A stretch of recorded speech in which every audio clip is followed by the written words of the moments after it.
Warahmatullahi wabarakatuh. Alhamdulillah, alhamdulillahilladzi faradal hajja liman istata'a ilaihi sabila wa syara'a lil hujjaji wal muslimina al udhiyata taqarruban jamila. Asyhadu an la ilaha illallah wahdahu la syarika lah wa asyhadu anna sayyidana wa nabiyyana Muhammadan abduhu wa rasuluhu la nabiyya ba'da. Allahumma salli wa sallim wa karim wa ta'zim ala sayyidina Muhammadin syafi'il ummah wa ala alihi wa sahbihi du'ati bil qur'ani was sunnah, amma ba'du. Jamaah salat zuhur yang dimuliakan Allah, puji syukur sama-sama kita panjatkan kehadirat Allah Subhanahu wa ta'ala yang mengkaruniakan kepada kita dengan beribu-ribu nikmat, bahkan berjuta-juta nikmat. Dengan nikmat yang Allah berikan kepada kita, baik berupa nikmat iman, nikmat Islam, terlebih nikmat sehat walafiat. Alhamdulillah, Allah Subhanahu wa ta'ala memperkenankan kita untuk bisa hadir di tempat yang penuh keberkahan ini. Mudah-mudahan hadirnya kita menjadi obat buat kita, hadirnya kita menjadi wasilah akan turunnya keberkahan dari Allah Subhanahu wa ta'ala. Amin, amin ya rabbal alamin. Bapak Ibu jamaah yang dimuliakan Allah, hari ini kita nggak baca kitab, tapi ada amanah kita berbicara tentang hari Arafah. Tetapi sebelum saya sampai kepada hari Arafah, perlu saya gambarkan terlebih dahulu gambaran tentang bulan yang sekarang kita ada di dalamnya. Kita berada pada bulan Zulhijjah. Allah Subhanahu wa ta'ala menuliskan di dalam Al-Quran, Allah itu punya isna asyara syahran fi kitabillah. Allah punya 12 bulan. Dari 12 bulan itu ada 4 bulan yang Allah muliakan. Di antara 4 bulan itu sekarang yang kita hadapi namanya bulan Zulhijjah. Ini bulan yang Allah muliakan. Pada bulan ini pula lah Allah mensyariatkan bagi orang yang mampu untuk melaksanakan ibadah haji. Saking mulianya bulan Zulhijjah, Allah Subhanahu wa ta'ala itu sampai bersumpah atas dirinya sendiri. Allah mengatakan wal fajr walayalin ashr wasyaf'i wal watar. Wal fajr, dan demi waktu fajar hari raya Idul Adha. Walayalin ashr, dan 10 hari pertama di bulan Zulhijjah. Sekarang nih kita udah tinggal di last minute ini, tinggal 2 hari lagi, tinggal 9 sama 10. Nggak tahu nih saya, tanggal 9 puasa semua nggak sekarang? Insya Allah, mudah-mudahan biar nanti kita paham apa makna puasa kita. Ini waktu yang sampai Allah bersumpah. Kalau Allah sudah bersumpah, artinya apa? Allah Subhanahu wa ta'ala memberikan atensi di 10 awal bulan Zulhijjah. Hati-hati, jangan kau sia-siakan.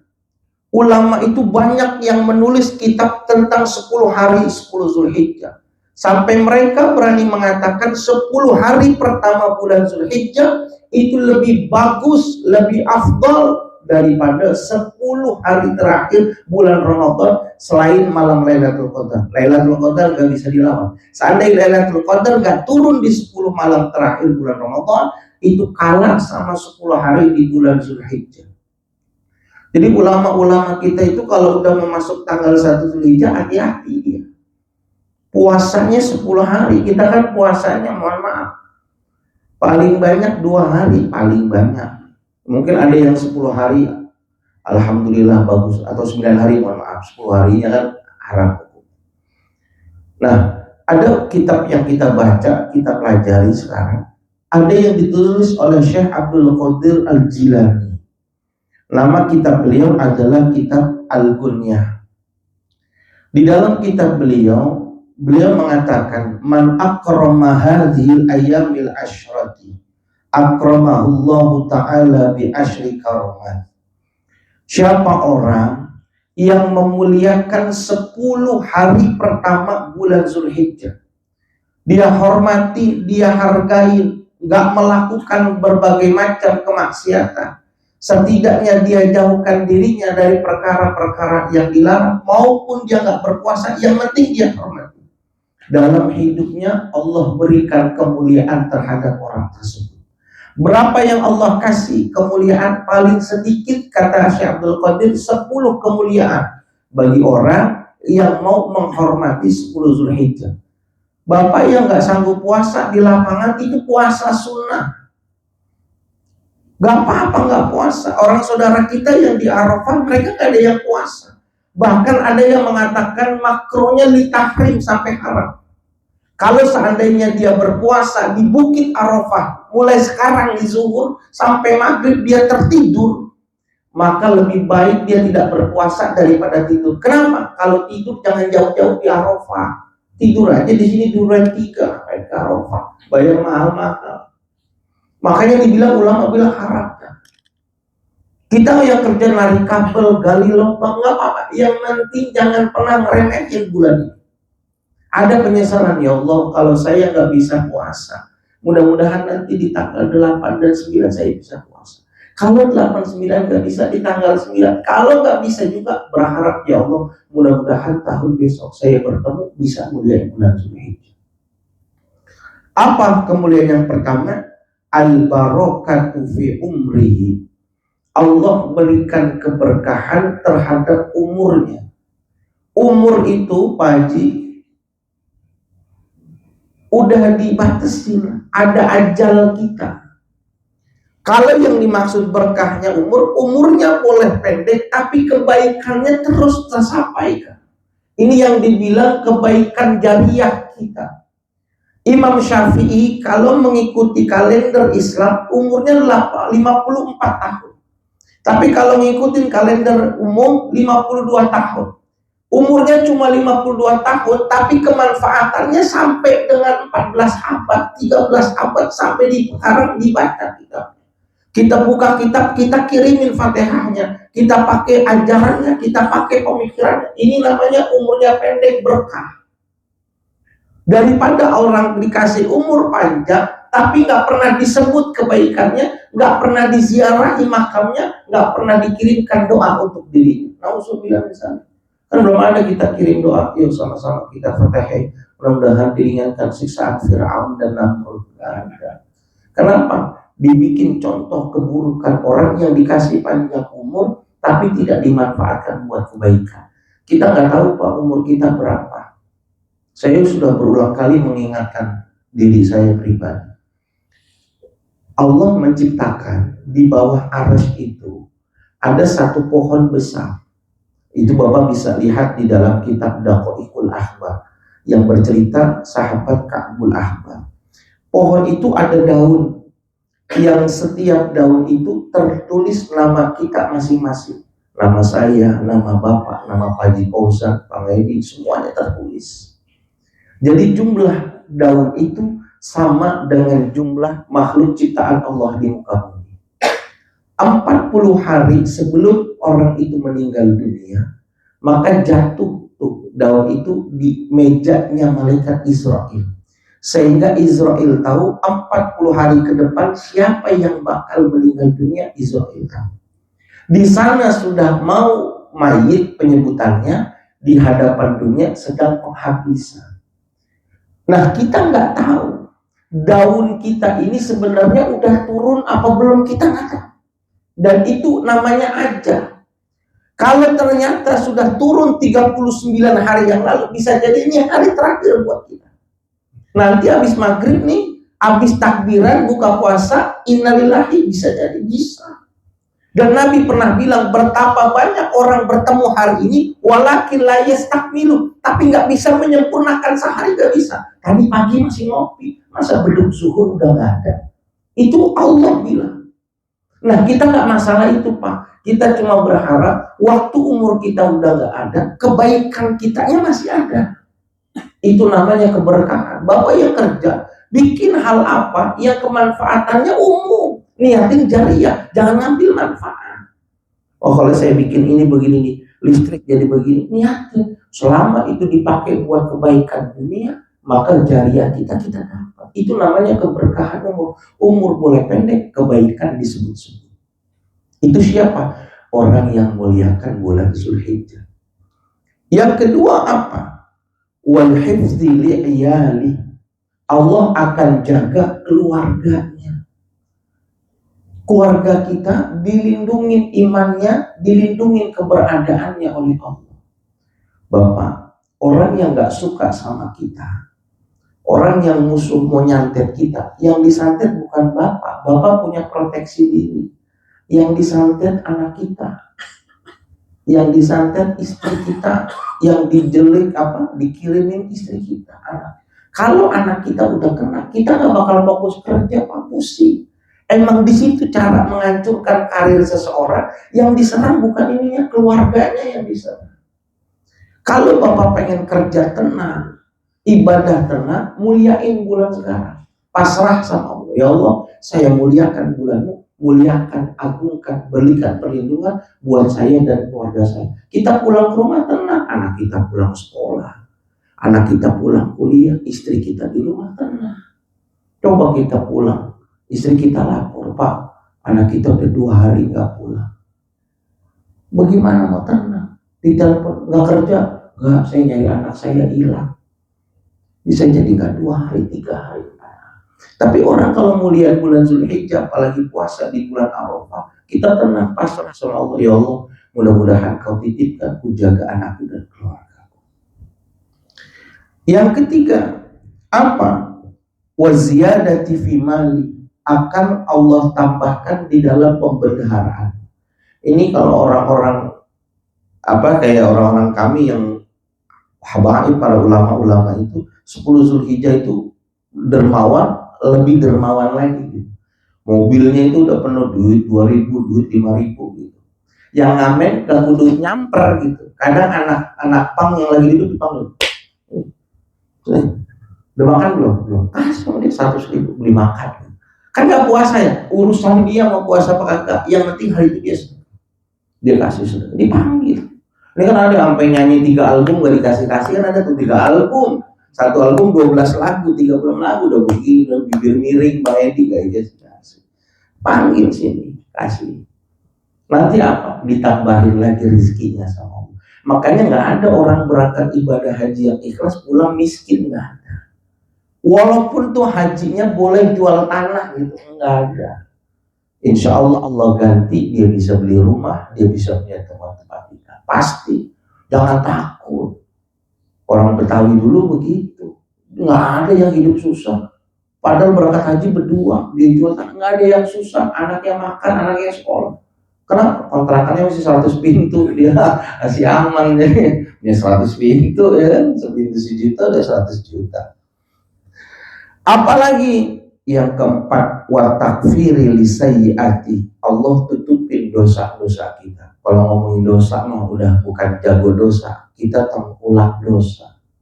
Orang yang tidak bisa terlepas diri kita dari kesalahan dan khilaf. Kita berharap, ya Allah, ini kan hari penuh ampunan. Di sini Allah lagi banggain hamba-hambanya terhadap malaikat. Dipanggil malaikat sini. Tuh lihat, hambaku min kulli fajjin amik liyashhadu manafi'alahu. Mereka lagi kumpul tuh dari seluruh penjuru dunia, lagi kumpul di Bukit Arafah tuh lihat. Mereka bela-belain mau duit buat siapa? Kata Allah, buat aku, kata Allah. Nih hamba-hambaku.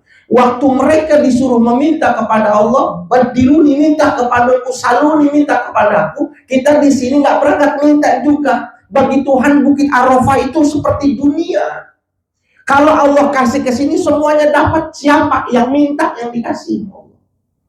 Jadi jangan berkata yang di Bukit Arafah yang diijabah. Betul, itu makomnya mustajabah. Tapi kita punya waktu mustajabah beriringan dengan waktunya. Waktu orang minta, kita juga minta di situ. Dan Allah lagi bangga-banggakan. Namanya orang lagi nyokol, sama Allah dikasih terus. Bang Haji makin ganteng aja, bisa ada. Ya Allah panjang umur ya Bang Haji. Kalau ada Bang Haji semuanya beres, dikasih tuh. Nah, itu waktu Tuhan banggain kita. Malaikat bilang, Syahidun ya Allah, betul kamu betul. Bener kan? Bener gua kasih. Ada yang minta dikasih. Tapi orang Muslim kita yang imannya kuat, di ujung doa sebelum dia keluar dari Bukit Arafah, di waktu mau maghrib dia bilang gini, ya Allah, jangan kau keluarkan kami dari Bukit Arafah ini kecuali sudah kau ampuni dosa-dosa kami. Waktu dia keluar mau ke Musdalifah, berarti dosanya udah diampuni belum? Udah. Sehingga apa? Harapan kita tinggal jaga kualitas kebersihan sampai meninggal dunia bisa kali. Mintanya sekarang nih, doanya sekarang. Nanti sebelum akhir kita kirimin doa buat keluarga kita, buat sanak famili kita, dan kita yang belum berangkat, belum pernah duduk di Bukit Arafah, mudah-mudahan bisa berangkat ke sana. Dan itu prestasi terbesar kita ketika bisa wukuf di Arafah.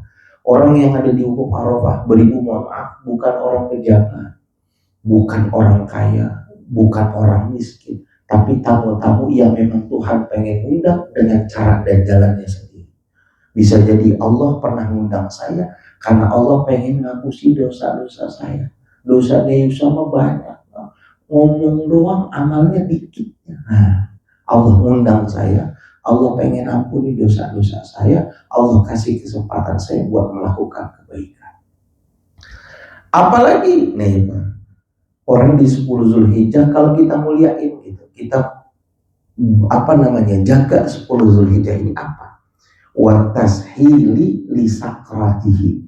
Allah akan permudah dirinya dalam keadaan sakratul mautnya. Sakratul maut itu sakitnya luar biasa. Jangankan kita yang karyawan, Nabi aja ngerasain sakit luar biasa. Waktu ruh mau keluar itu Nabi ngerasain sakit. Sampai Nabi kaget gitu. Nabi mengatakan, ya Israel sakil alayya wa khafif ala ummati.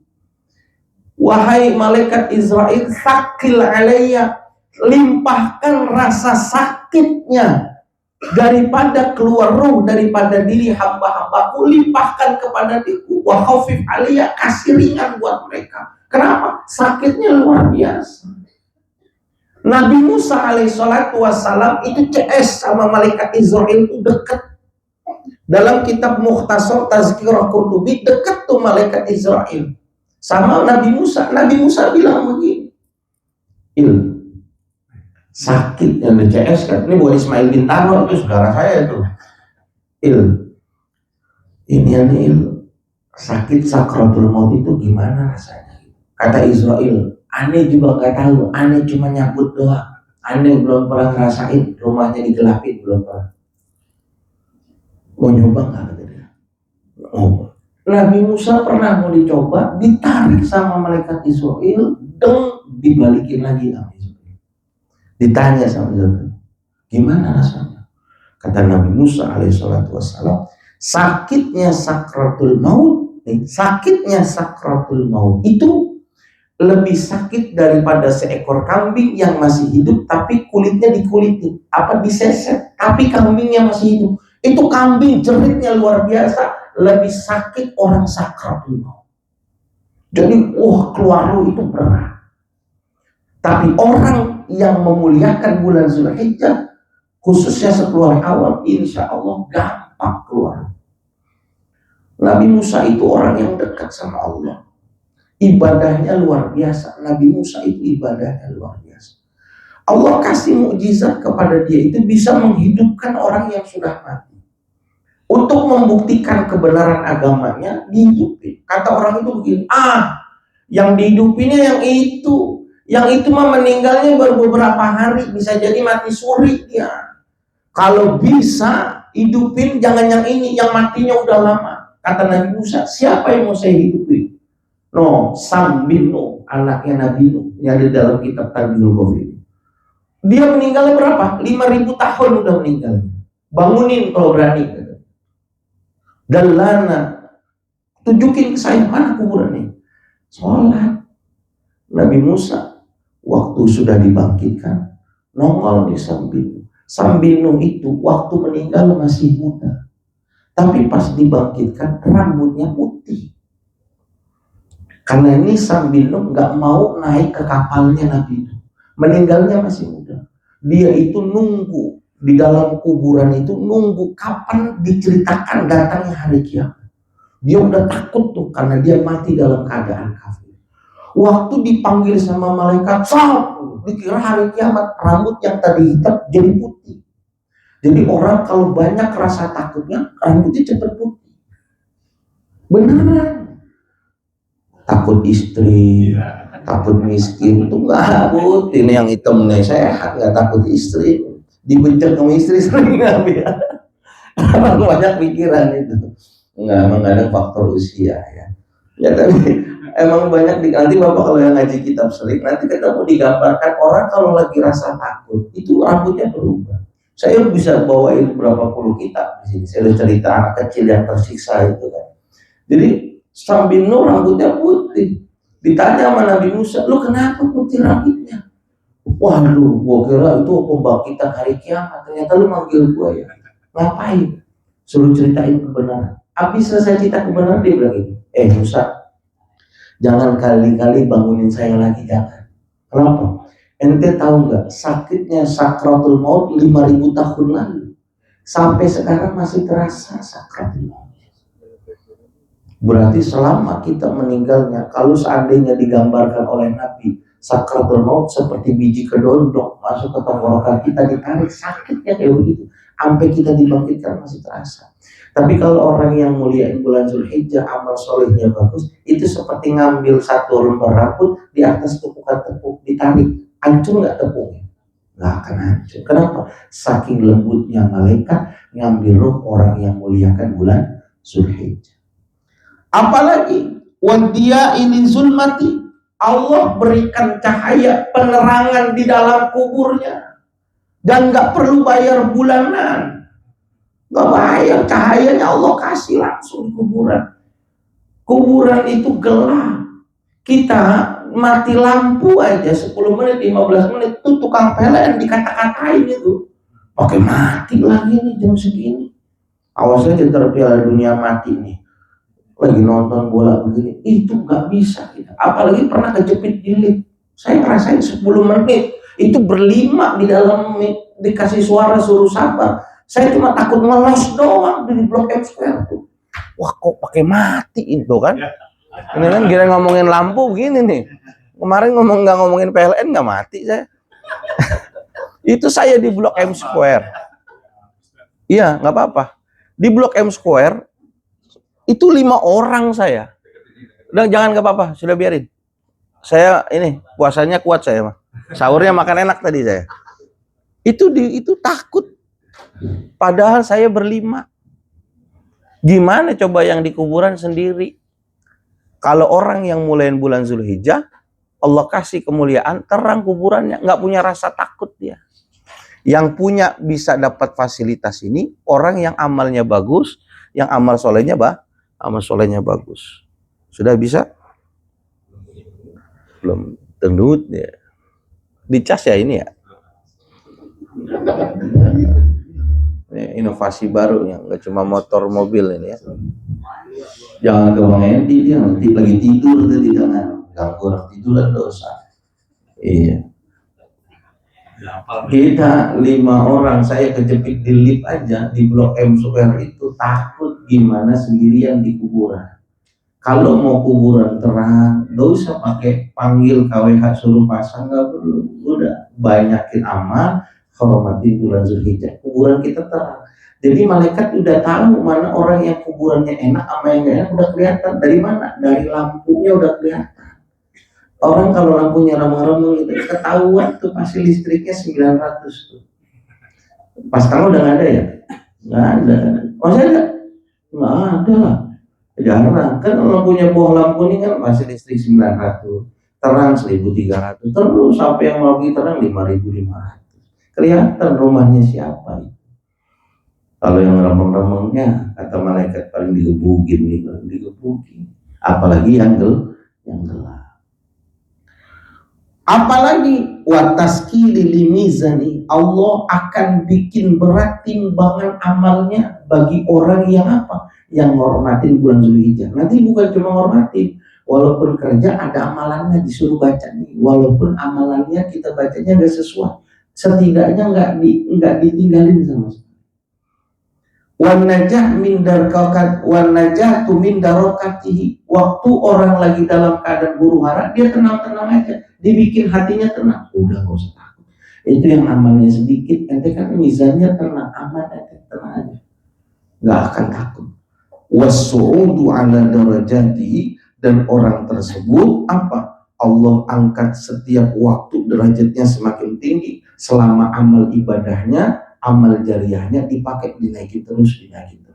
Ini bagi siapa? Orang yang muliakan 10 hari awal di bulan Zulhijjah. Nah sekarang kita udah detik-detik terakhir nih, tinggal 2 hari terakhir, yaitu tanggal 9 Zulhijjah dan tanggal 10 Zulhijjah. Nah sunnah buat kita apa? Di tanggal 9 Zulhijjah ini, kalau bisa sama tarwiyah, kalau bisa 10 hari. Kalau nggak bisa udah gonces nih, hari ini doang nih kita puasa. Kita bersyukur Allah kasih kekuatan bisa puasa, mudah-mudahan sampai buka. Allah berikan jaminan kepada kita, dosa-dosa kita di tahun lalu dan dosa yang pada akan datang, yang dosa-dosa kecil Allah ampunin dosa-dosa kita. Dulu tuh yang suka iseng nepak pantat janda, ngelirik janda, godain janda, ya kan, kalau nagih listriknya terting, ngeliatin ini. Nah ini nih, selama tidak bersekutukan Allah, dia masih dimaafin. Tapi yang bagus pendapat ulama kita begini, 2 tahun ini maksudnya apa? 2 tahun ini maksudnya Allah lindungi kita dari melakukan kesalahan pada tahun ke depan dan tahun sebelumnya dijaga. Kalau tahun kemarin kita doa dilindungi, nah kalau sekarang kita doa, tahun depan kita dilindungi, besok berdoa dilindungi terus. Sehingga apa? Badannya nggak mau kalau dipakai maksiat, dia nggak mau badannya. Kenapa? Karena dia minta dan keberkahan puasa di bulan Zulhijjah ini, dia nggak mau. Takut gue, kalau gue macam-macam pas gue mati selesai, nggak mau dah. Kenapa? Umur nggak ada yang tahu. Betapa banyak berjumpa 1 hari layas takdir, tapi nggak bisa untuk menyempurnakan. Yang kedua, kita kenapa harus berpuasa pada bulan Arafah ini? Kalau dalam kalangan pesantren hukumnya sunnah, tapi kita yang menjalankan wajib. Bahkan kita di pesantren dibikin tasyabuh bil Arafah. Bapak karena bekerja, kalau kami enggak, nanti nih dari mulai zuhur sampai maghrib kita kumpul di satu majelis, disuruh baca amal. Apa yang kita baca? Baca Al-Ikhlas banyak 1000 kali kita baca. Hampir 2,5 jam kita baca Al-Ikhlas. Habis Al-Ikhlas kita baca apa? La ilaha illallah wahdahu la syarikalah, lahul mulku wa lahul hamdu wa huwa ala kulli syai'in qadir, yuhyi wa yumit wa huwa ala kulli syai'in qadir. Masih diperbanyak. Kadang-kadang guru kita baca 2000, kadang guru kita baca 1000. Baca semua la haula wala quwata, semuanya diajarin sampai nanti dikit lagi mau masuk maghrib 15 menit baru guru kita doa minta semua yang terbaik. Kenapa tadi di zikir itu nggak minta? Kata guru kami, nanti mintanya di ujung terakhir. Ketika Tuhan mengatakan, ayo ada lagi nggak yang mau diminta, ada lagi nggak? Waktu mau dicatat yang terakhir kita berharap, waktu dibuka itu yang harapan kita yang dibaca pertama. Orang kan biasanya kalau ngumpulin buku pertama paling bawah dia.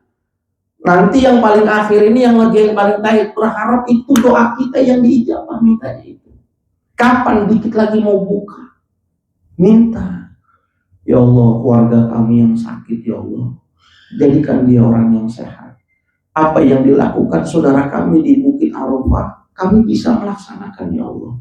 Kami nggak punya harta, kami nggak punya pangkat, kami nggak punya jabatan, tapi kami punya harapan sebagai Nabi bagaimana memberikan kepada kita semangat. La tasyuddu rihal ala salasati masajid. Kata Nabi, jangan sampai kau nggak punya semangat untuk pergi ke 3 masjid. Masjidil Hadza, kata Nabi, Masjid Nabawi, wa Masjidil Haram, pergi ke Masjidil Haram, wa Masjidil Aqsa, pergi ke Masjidil Aqsa. Termasuk maksudnya di situ Masjidil Haram bisa ibadah di tanah haram. Termasuk apa? Wukuf di Arafah. Karena praktek ibadah haji itu cuma ada di Mekah, bukan di Madinah. Semuanya kita melakukan ibadah adanya di kota Mekah. Apalagi kenapa kita suruh berpuasa? Karena pada hari inilah malaikat itu putus asa. Di bulan Arafah ini, di hari Arafah ini, itu setan putus asa. Kenapa putus asa? Dia janji sama Allah menggoda anak manusia sepanjang hidupnya digoda.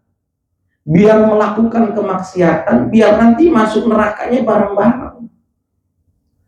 Ketika datang mereka di Bukit Arafah berdoa, minta doanya, minta dosanya diampuni oleh Allah Subhanahu wa Ta'ala, maka diampuni oleh Allah. Kata dia, buat apa saya goda sepanjang hidupnya? Lah kalau dia tiap tahun pergi haji, percuma dong. Nah ini kata setan nih, bagi mereka yang gak berangkat haji, percuma dong saya goda dia puasa di Arafah. Dia puasa di hari Arafah, terus nantinya dia doa minta, percuma dong. Ini hari keputusasaan setan. Ditambah sekarang setan juga udah pada mau pindah. Pocong, masa ya pocong mau begal, kuntilanak godain, ini udah difitnah semua. Bulan Ramadan itu setan marah-marah. Orang makan di warteg bilangnya digoda setan. Kata setan, gua jadi ikat. Sekarang gua difitnah sudah godain makan. Tambah lagi setan pocong bikin gak jelas. Nah ini kenapa Allah anjurkan kita puasa di hari bulan Arafah. Dan di sini kita ingin memberikan gambaran nanti, bila tidak ada yang bertanya, bahwasanya Rasulullah SAW ini hari terbaik dalam kehidupan Nabi. Nabi itu waktu lagi khutbah turun ayat yang terakhir, al-yawma akmaltu lakum dinakum wa atmamtu alaikum nikmati wa raditu lakumul Islam madinah. Nabi lagi khutbah Arafah, tiba-tiba turun ayat itu yang menunjukkan agamamu sudah sempurna. Kesempurnaan agama kita itu diturunkan di Bukit Arafah waktu Nabi sedang menyampaikan daripada khutbah Arafah. Maka Nabi dalam riwayat disampaikan oleh Amr bin Shu'aib an abihi an jaddihi, dari ayahnya bercerita, dari kakeknya bercerita, anan Nabi sallallahu alaihi wasallam maqam, bahwasanya Nabi kita Muhammad sallallahu alaihi wasallam bersabda, khairud du'a du'a yaumi Arafah. Sebagus-bagusnya doa adalah doa pada hari Arafah.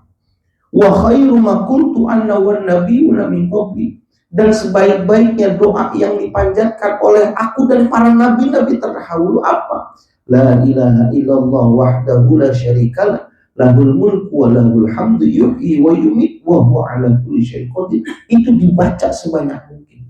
Lah itu kan istighfar, itu kan tahlilan, itu kan pujian. Iya, puji aja Tuhan, berikan pujianmu kepada Allah. Nanti apa yang terbesit dalam hatimu dikasih sama Allah.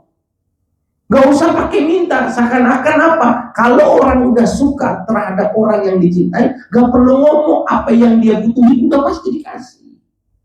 Kita paham nih, kalau orang ini kita sayang, kita paham. Anak saya paham apa yang dia suka. Ayah udah pulang ya? Iya.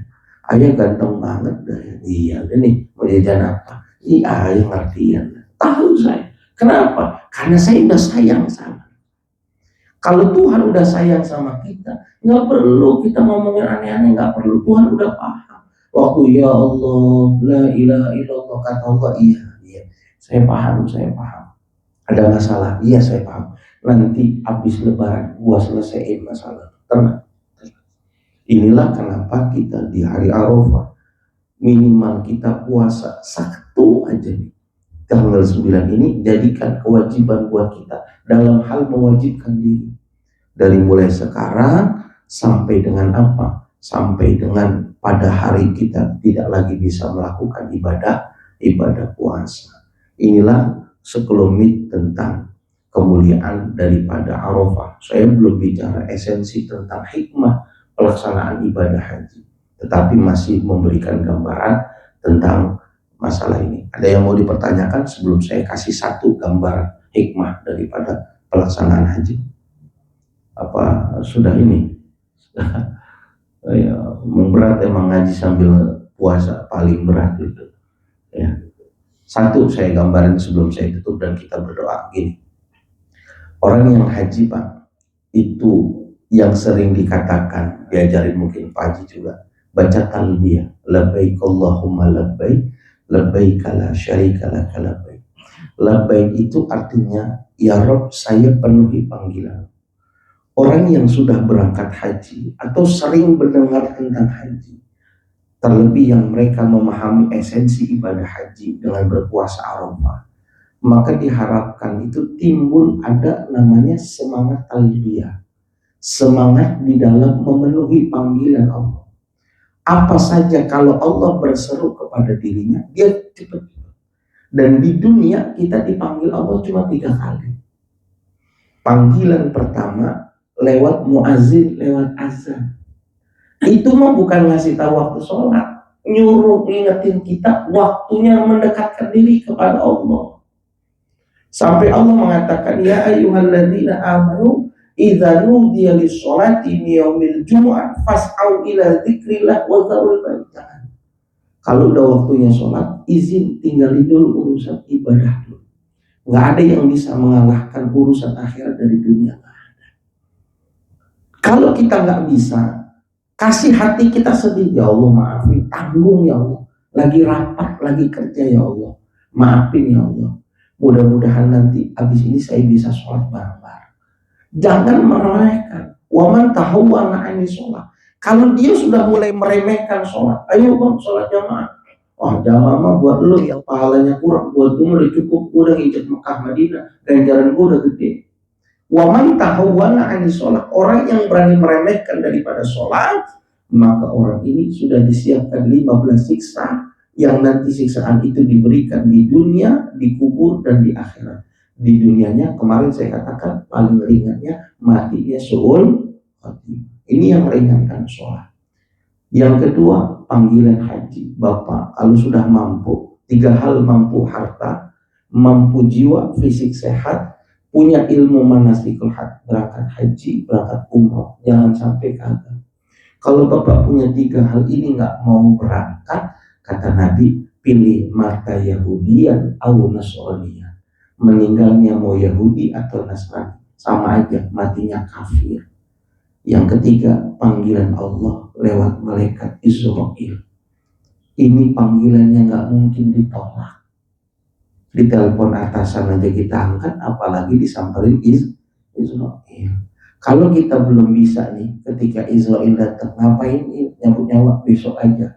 Kalau belum bisa begitu, jangan sampai kita nggak melakukan kebaikan. Maka diharapkan kita ibadah puasa, memahami ibadah haji, terbangun itu namanya roh talbiyah, semangat dalam memenuhi panggilan Allah.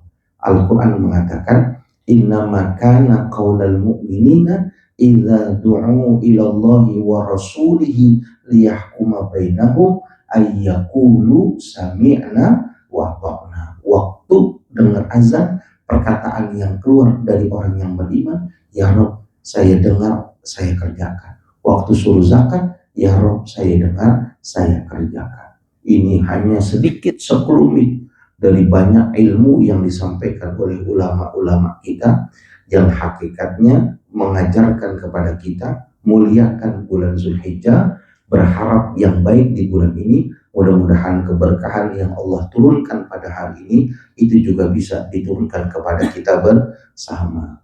Mari sama-sama kita baca Fatihah, kita berdoa minta kepada Allah Subhanahu wa taala. Mudah-mudahan saudara-saudara kita yang melaksanakan ibadah haji, Allah terima amal ibadah hajinya, Allah berikan kesehatan badannya, bisa kembali ke tanah air dalam keadaan sehat walafiat dan membawa predikat haji yang mabrur. Begitu pula harapan kita minta kepada Allah Subhanahu wa taala agar Allah catat nama kita salah satu seorang hamba yang bisa merasakan wukuf di Arafah, bisa melaksanakan ibadah haji di dalam kehidupan kita, sehingga kita bisa menyempurnakan daripada rukun agama kita. Dan kita minta kebaikan-kebaikan yang Allah berikan kepada sanak famili saudara kita yang sedang melaksanakan ibadah haji dan umroh, juga diberikan kepada kita, kepada anak kita, keturunan kita semuanya.